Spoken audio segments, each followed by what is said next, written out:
It's guacamole.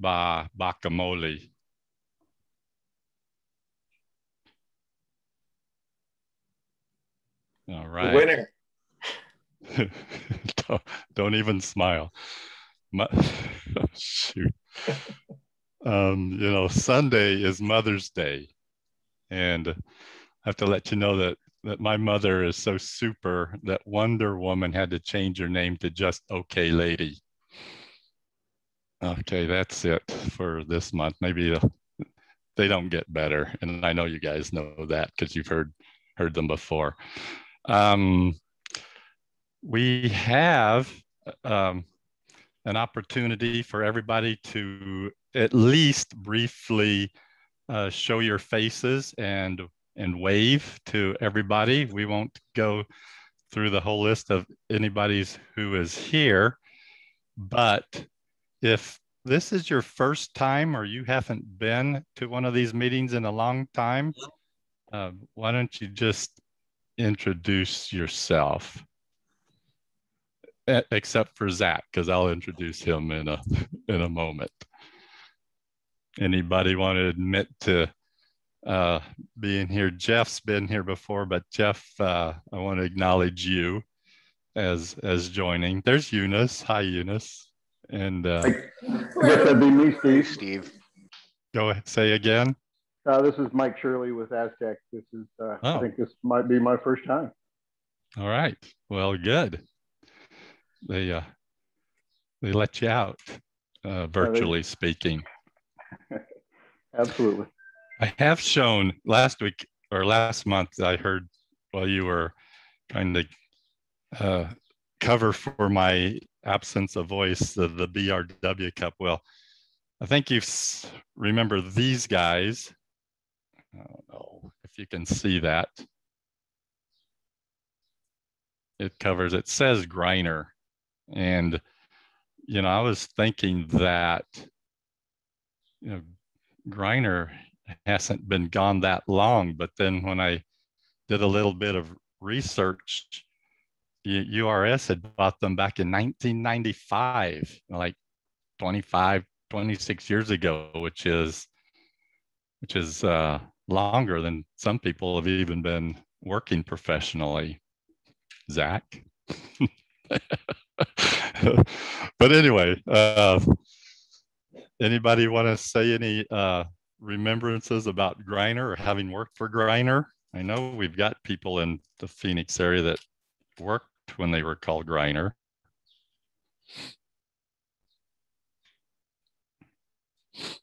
All right.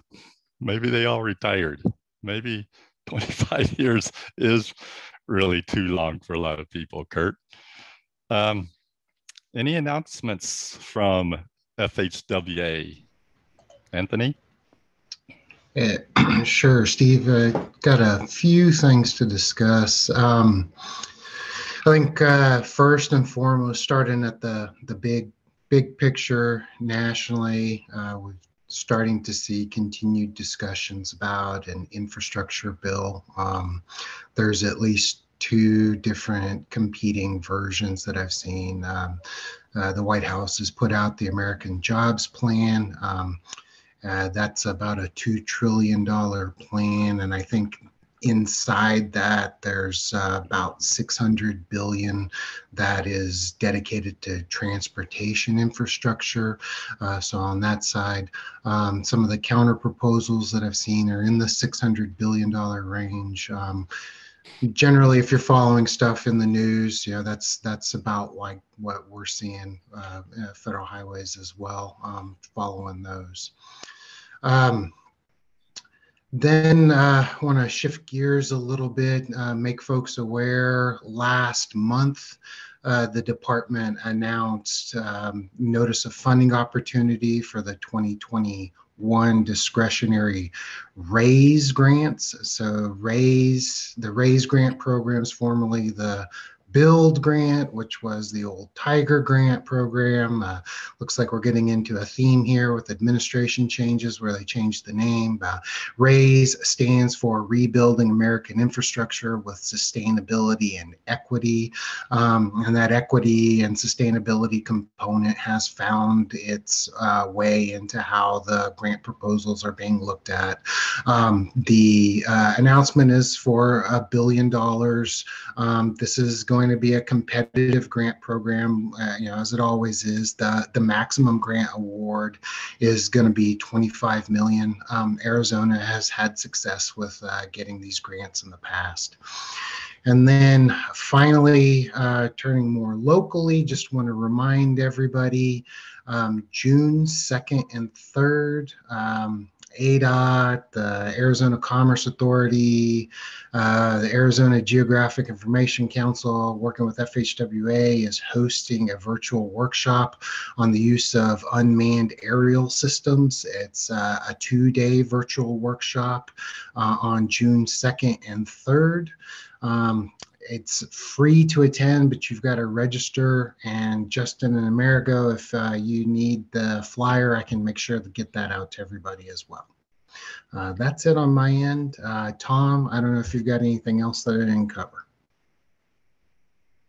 I don't have anything, but as far as Steve mentioning Griner being bought out in 1995, I didn't have much involvement with them, but I will say that in college in Tucson, I worked for Celabar for a couple of years, and I think they may have been bought out before Griner was bought out. So just not sure if anyone remembers Celabar. Yep, I even remember when they were Celabar and Evans. In fact, I went to school with Jim Barr, the son of the Barr in Celabar. With George Barr. And that was only like 10 years ago. Right. All right. Thank you, Anthony. Tom. Sure, no problem. Motion, any ADOT comments or report? So Steve, you just have Motion today, no Dallas. So Tom, I'm with you. In terms of announcements, you may have heard our broadband did hit a pause last week. The dollars that we were counting on was GEAR funding. It was reappropriated. We do expect that we will be moving forward with our broadband effort come the next fiscal year. So that'll be July 1st. So we don't know what color that money is going to look like. It might be GF, general fund, but we did have a pause. Unfortunately, we had a bid that was due last Friday that had to be canceled. You might be hearing about our diamond grinding and rubberized asphalt here in the Valley. As you know, Randy Everett, he's not here, but he's a big proponent of diamond grinding, as is ADOT. It is a struggle with our 30 communities, though. They all have this preference for rubberized asphalt, and our MPO MAG has to kind of be a thermometer for that. But what's sustainable is diamond grinding. We have made a change to the I-10 project that was upcoming between Avondale and I-17. That will be a diamond grinding project, and it will be coming out very soon. We will leave the new rubber that was placed down with the South Mountain project, but through that area, which is mostly industrial, we will be diamond grinding instead of rubberized asphalt. We do have another one coming up on I-17 that we're currently discussing with MAG also. So we're looking at sustainability because the revenue stream just does not support replacing the icing on the cake, as we call it, that we haven't been able to maintain. And no new staff changes, and that's the end of my report, Steve. All right. Thanks, Steve. Yes, I'm a proponent of diamond grinding, if that counts for anything. you can tell MAG that. Absolutely. There's now 3 of you. Right. All right. Our guest speaker today is Zach Davis. He's a 4th-generation Arizonan, born in Lake Havasu City, grew up in Camp Verde. I lived in Camp Verde. I was an ADOT RE in the early 80s. I was in Camp Verde, did a I-17 project and a couple of projects on 260 between Camp Verde and Cottonwood. So It was a nice place. Zach earned his civil engineering degree at NAU in 2010 and began work at an electrical engineering firm before joining ADOT's EIT program 2 years later. He went into construction right after the EIT program. His first job as an RE was one of the segments on the South Mountain Freeway. He is now the RE on the State Route 24 project, which incidentally was designed by one of the most premier engineering firms, but I'll let him tell you that. His topic today is the State Route 24 construction project. So welcome, Zach, take it away. All right, well, thank you everybody. I really appreciate you guys letting me come out here and just kind of share with you a little bit about our project. Let me see if I can share my screen. Hopefully this will work. Is that showing full screen for everybody? You bet, Zach. Awesome, thank you. All right, well, like Steve said, this is going to be presenting on the Gateway Freeway SR24 Ellsworth Road to Ironwood Drive project. Steve kind of gave a little bit of an introduction to me. I've been 8 years at ADOT, a little bit over 3 years now as an RE. I did start as a kind of a CAD guy in the traffic department before I jumped ship to the EIT program, and been in the Central District ever since I graduated from the EIT program. So I really like construction. That was just kind of something that really interested me coming out of the EIT program, and it's been a lot of fun and a lot of joy to work here. So the SR24, the existing SR24 was kind of a leg off the 202. It dead ended right there at Ellsworth, and we're going to take it out all the way to Ironwood. It's roughly 5 miles of new roadway, almost that much of new channel on the north side. There's technically 2 TIs, one at Ellsworth and one at Ironwood. A lot of the cross streets in between have not been finished yet by the respective communities. So we're just going to build the ramps down to those and then come back up the other side. There's 2 bridges, the one at Ellsworth. We're also bridging over the top of Mountain Road. It's a PCCP roadway. There'll be no rubber overlay on this project. Currently, we actually have 3 on-site plants working on this project just because it is such a large project. We have a wet batch plant, a dry batch plant, and then they brought another plant on just to run slurry for all the storm drain and pipe that they're running. One of the things that makes this a little bit more challenging is this project actually spans both Pinal County and Maricopa County, and then we also have to deal with City of Mesa, Town of Queen Creek. It's right off the Phoenix Mesa Gateway Airport, so there's a lot of vertical restrictions that we have to pay attention to. And then plus of course, all your various utilities, SRP and WAPA and things like that. There's 5 cultural monitoring sites on this project, and that's been something that we've had to try to work through as we go, just because there's a lot of dirt work and a lot of excavation going on in those sites. So we've needed a full-time monitor throughout that. There is 630 days of contract time. That puts our completion right around August of 2022, and we started in November of 2020. So as we stand today, we're 155 days into this project, which is about 25% into it. The contract was for $77 million, and we've accumulated up to this point $27 million, so about 36%. So if you figure that back to November of 2020, we're doing roughly $5.5 million of work a month. So it's a pretty extensive project for sure. We just reached a little over 100 submittals. Those are starting to slow down a little bit, but we'll probably have a few more come in. And as Steve mentioned, this is designed by one of the premier designers that was Stanley. Gary Melita is our prime project manager on that one. And he's been a huge help to us with all these submittals and all the R5s that have come through. His team has been extremely responsive. So it's definitely saved some headaches on my end, that's for sure. So this is the interim SR24. We're not building the full 4-lane configuration that could theoretically be coming in the future. We're just building the outer 2 lanes. So what would be the 3 and 4 lanes, and then the ramps, as I said, down to the individual crossroads. So this just kind of gives you a little bit broader view of it. Like I said, the existing SR-24 kind of dead ends here at Ellsworth, and then we're going to dogleg it south a little bit all the way out to Ironwood. So there's Williamsfield, Chrisman, 222nd, Signal Butte, Mountain, Meridian, and Ironwood. None of those roads currently exist other than 222nd and Mountain. 222nd, we'll put cul-de-sacs on either side, and we'll actually bridge over the top of Mountain Road. Everything else will be the ramps. So this is just kind of a snapshot of our critical path. As you can see, we're actually 45 days ahead of schedule right now. F&F has recently gotten a lot of work in the Valley, and I think they're really trying to, this was the first project they were starting to work on. And I think they're really trying to get this one done, or at least the bulk of it done as soon as they can, to kind of free up some of their crews to work on some of these other projects that they've been picking up. A lot of their milestones revolve around the intersections themselves.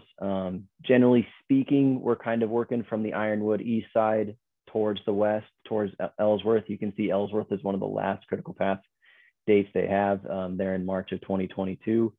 We're doing work, at least earthwork along the entire portion of the freeway at any one time, but they're trying to really wrap up and focus on the east side and just generally push west. The critical path is through the MSE walls and bridges at Mountain Road and Ellsworth.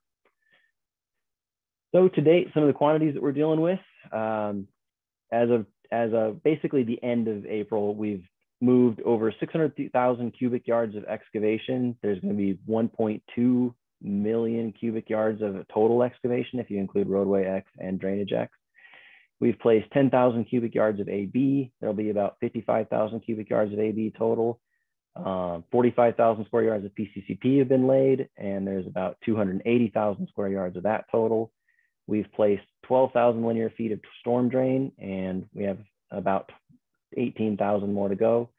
And then we've also placed 33,000 square yards of channel lining, with a total of 160,000 square yards of channel lining total. So it's very extensive and been a lot of fun to work on so far. In addition to that 1.2 million yards of earthwork, we also have 300,000 cubic yards of borrow. Most of that has been coming from the Lindsay TI and some from the town of Gilbert themselves. They've been nice enough to let F&F get some of that. Most of this has been night work for the truck hauls. They've been bringing it in and placing it at the Ellsworth Basin. And for the roadway excavation, you can see this picture here. They're using almost exclusively these agricultural tractors with those cans behind them, which basically almost doubles the capacity of that scraper that you see behind it. So it's been an extensive earthwork project, but it's been an interesting one so far. Some of the structures, they're the two bridges at Ellsworth and Mountain. They had an option for the partial depth deck panels like we did on South Mountain, but F&F chose not to go that route. They're using one of the more standard, bridge designs. Then we have, this is a picture of the MSE wall at Mountain, and that picture was just taken about a week ago, so that's pretty accurate to where we're at right about now. And then we've got 6 reinforced box culverts. So this is just kind of a view of the back of the MSE wall at Mountain as it was going up. I don't have a picture of the ladder straps that we're using, but you can see where the straps tie in here on the back side of these panels. This is the box culvert at Signal Butte. We have 6 box culverts on this project. This is one of the bigger ones, but they're all generally 4-barrel 8x10, give or take. We have not started any of the bridges, but this is the girders that were cast at TPAC. There you can see the typical ash toe girder. This is the box culvert at Williamsfield. And one of the interesting things is this box culvert on the right-hand side, it currently exists under Ellsworth. We weren't actually sure that we could find it. We thought it would be there based off the as-built, but we weren't completely confident. So we had to dig around and see if we could try and find it. Once we did, we found out it was a different size than the as-built showed. So we had to write a change order to just kind of compensate F&F basically for the change in design and work that they had to do to tie into that. This is a picture of the channel. This is near the Ironwood side. The channel lines pretty much the entire north side of the freeway. At the eastern end near Ironwood, it is all entirely concrete lined as you see here, but as we head towards Ellsworth, it'll be concrete lined on either side with an earthen bottom. So one of the interesting things that came out actually after construction was this cast in place pipe. Blue Core was not originally a subcontractor for FNF, but they came to them after the project was picked up and said, hey, we can do cast in place concrete pipe cheaper than HDPE, which I found pretty impressive. And we were very surprised by that, but it has proven to be true. One of the reasons they've been able to do this is this proprietary stuff that they've built into it. They have backhoe buckets that are curved, as you can see on the picture on the left, and the form that work with the guy standing in on the right-hand side. And they can do upwards of 300, 400, 500 feet of cast in place pipe at a time. It's really interesting process. They have a guy down in the ditch forming the inside of the pipe. There's a guy standing on top of their little float, they call it. He's forming the outside of the pipe. It's a really interesting process and not something I had ever seen before. So I was excited to get to learn a little bit more about it. For roadway, it is PCCP, as I mentioned before. There's multiple different structural sections, but generally speaking, most of it is 13-inch. There's 13 inches of PCCP on 4 inches of AB or 4 inches of AC, depending on where you're at. And then also we have an 11-inch section. So some of the challenges and successes we've had, one of the biggest challenges we've had was just the cultural monitoring. There are 5 different sites on this project, and with the amount of work that we're doing and the amount of subcontractors on this project, there's just been quite a significant need for communication and trying to make sure that people are staying out of those sites unless we have a full-time monitor on site. And we've basically had a full-time monitor on site night and day, basically since December. The other challenge we had just recently was the MSAE wall backfill material. They submitted their design back in December and then decided to change their retained backfill later on in the project. And we've been trying to work with SSL, with FNF, and then with our materials guys in Stanley just to try to make sure that this backfill material really fits the design that they originally came up with. So there's been a lot of communication and work going with that. And then the phasing at Ironwood. The Ironwood was originally phased to be for 180 days. They were only able to go 1 lane northbound and 1 lane southbound. This was causing a lot of issues with the Maricopa County and town of Queen Creek, and they requested that we try to just do anything we could to help them out and to alleviate this backup. So we were able to add an extra lane northbound, and this was something that took a lot of communication and a lot of work, and we didn't have a whole lot of time to do it. So that was pretty challenging, but it was an interesting process to work through. Successes, the Cpm schedule. This is one of the first projects that ADOT's done with their new Cpm schedule spec, and it's been a great success in my mind. We have a lot of schedule reviewers working on this project, and it's allowed us to really dive down into the analytics of FNF schedule and just kind of work with them and see where they're headed and where they're going. This is the first project I've ever dealt with lump sum traffic control. And while it has its challenges, that's actually been super helpful. It's taken a lot of time off my inspectors from counting, vertical panels and things like that. So that's been very helpful for us. And then just partnering. If you guys are familiar with the partnering process, typically that goes from a 0 to a 5. And if you're over a 3, you're pretty happy. We've been pretty much 4s across the board. And that's been really exciting to see. The FNF team is really showing that they're willing to work with us and willing to be out there and get the job done. And it's been exciting to work with. So that's about all I got. This last picture you can see, it rained a lot a couple months ago, and might have been one of my guys that got stuck out there, but we were able to get him out. So if you guys have any questions, I'd love to take any you have. Thank you guys again for letting me be on here. Zach, any questions for Zach? What was the diameter of the cast in place pipe? The diameter was, they can go down as low as 24 inch. They try to stay between that, and they can go up as high as like 96, but most of what we did was 42 inch. I thought they usually had more efficiency with a bigger diameter pipe. We did too. We were really surprised when they came in, but they claim they could do it, and they've shown that they can. It's pretty impressive to watch them work.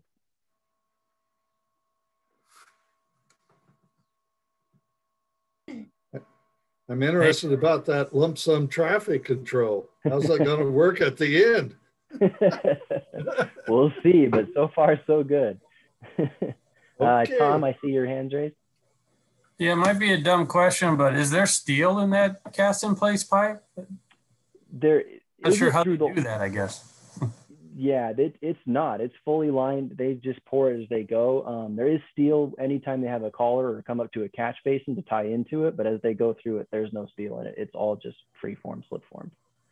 Okay. Steve? Sorry, I was too slow in unmuting.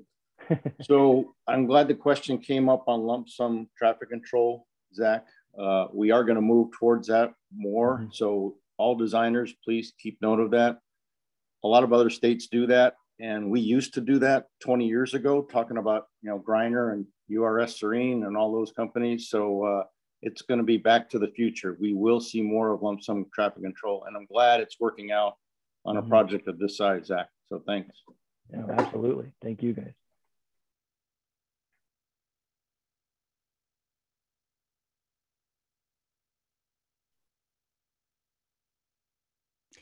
Anything else? I have a question for Steve Motion. Might be able to answer it. You know, Zach mentioned the partnering is working real well.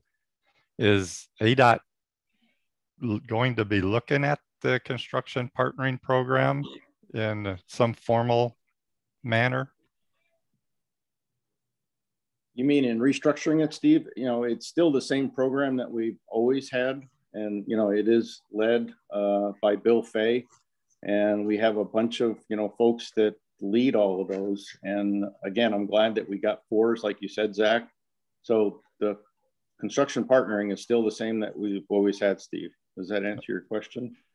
I was thinking I saw an RFQ out from ADOT procurement looking at the partnering program, but I don't. That's all I think I know. I don't know enough to be dangerous. Now I'm going to have to check our procurement site, Steve. So thank you.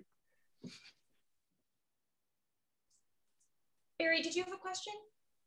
Yes, I do. I was going to ask Zach on the lump sum. Sounds like Steve's talking about it's going to become more the thing of the future. It's been the thing of the past. Do you have traffic control plans in your plan sets? I mean, was there something that the designer put into the contract documents that they would know how to bid the job on traffic control? Or are you just reviewing all their traffic control plans as they come in and you are making edits to them, changes, corrections? I know historically in the past, we always had challenges with if you came in and you had no traffic control plans in the plans, there was nothing they could bid on. They would assume certain things. And then we would say, okay, well, we want you to do maybe a traffic control plan that required more traffic control devices than what was shown or what they had anticipated. We always got into these issues and discussions about cost. So I'm curious, on your lump sum, how was that set up where the contractor has a pretty good fill, particularly on a $77 million job, how much he's going to be using on the job? Any ideas of were there plans in the contract documents? They were, yes. Yeah, we had pretty extensive phasing plans and traffic control plans, specifically on Ironwood and Ellsworth. We're kind of lucky on SR24 specifically just because there's not a whole lot of traffic in between Ellsworth. It's all Virgin Freeway in between Ellsworth and Ironwood. But we did have very extensive traffic control plans on both Ironwood and Ellsworth. The issue has come up a little bit when we have to write a change order, when we wrote that change order for adding that dual lane northbound. It does require us to start writing traffic control into our change orders. That now has become an item that we have to pay for as we work on these change orders. But so far, so good. FNF has felt like they really had a pretty good handle on it based on our contract documents. Hey, Zach, do you mind if I add something to Barry's question? Absolutely. So Barry, you guys have probably worked over in California, and what's weird is they have absolutely nothing. They don't do sequencing plans, and they don't have any traffic plans either. So very, very different. We're currently working on the bridge that crosses the Colorado River in Yuma, and Caltrans has indicated they will not have anything. They might have a sequence plan, but that's it. They leave it all up to the contractor because the contractor has to own the work zone and it's got to be MUTCD compliant. But you bring up some good points. We may have our preferences, and that's where we have to be very careful because it's the contractor's responsibility, and that's where we're putting it. So this is not going to happen overnight. Cold turkey won't happen, but we are trying to move this way. So appreciate the question, Barry. Good morning, Zach. I was curious, do you have an anticipated timeline when this will be open to traffic? I'm just wondering whether some of the phasing is going to be worked out, that it may be prior to August of 2022.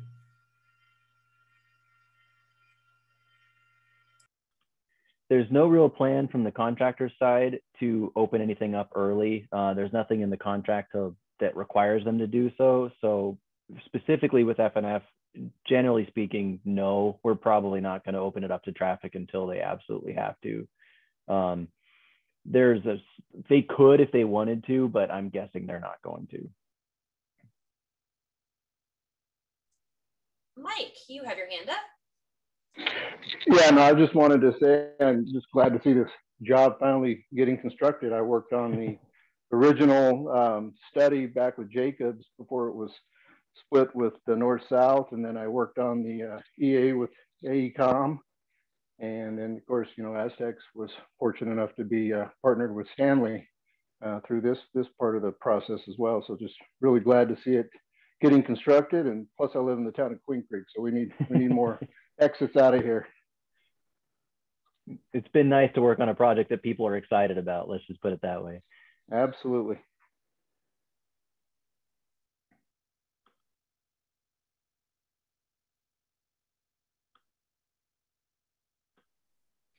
Any other questions for Zach or ADOT in general? And yes, I think Zach summed it up. It's nice to work on a project that people are excited about. All right, Justin, I'll turn it back over to you for any final comments. Thank you, Steve. And thank you, Zach. Thank you so much for joining us this morning. I really appreciate that. That was a great presentation. Very, very, very helpful. So announcements from the ACEC side. A little thing called Roads and Streets happening, as you may have heard, October 6th through 8th in Tucson, Arizona at the El Conquistador. On Monday, yes, just this last Monday, we opened up our general registration, and hotel rooms are going fast. So if you do require lodging in the great city of Tucson to attend Roads and Streets, we would strongly recommend that you get registered for the conference in order to acquire a hotel room. Although sleeping in your car is always acceptable and has been done. So just a little pro tip, if you will, on making sure that you have a bed to lay in at Roads and Streets. Amerigo and I will be sleeping in our own beds, and no, you can't join us. That has been asked. So there you go, asked and answered. Also, the portal for Engineering Excellence Awards will be open on our website on June 1st. The information for submission requirements is already up. The submission portal will just be open on June 1st to give you guys plenty of time to put together your projects and get those submitted. Of course, if you have any questions about anything for ACEC Arizona, Amerigo and I are always at the office and always here to help. So please do not hesitate for a moment to reach out. That's what we're here for. So thanks so much for being here today. And Mr. Jimenez, back to you. All right, thanks. As always, if anybody has a suggestion for a presentation, let either Justin or me know, or Steve Boshin. I think in the last few months, we've had some pretty neat stuff. And this one was no exception. Thank you, Zach. And with that, we'll close out. Until next time, bye. Have a great day, everyone. Thank you. Thank you. Thank you.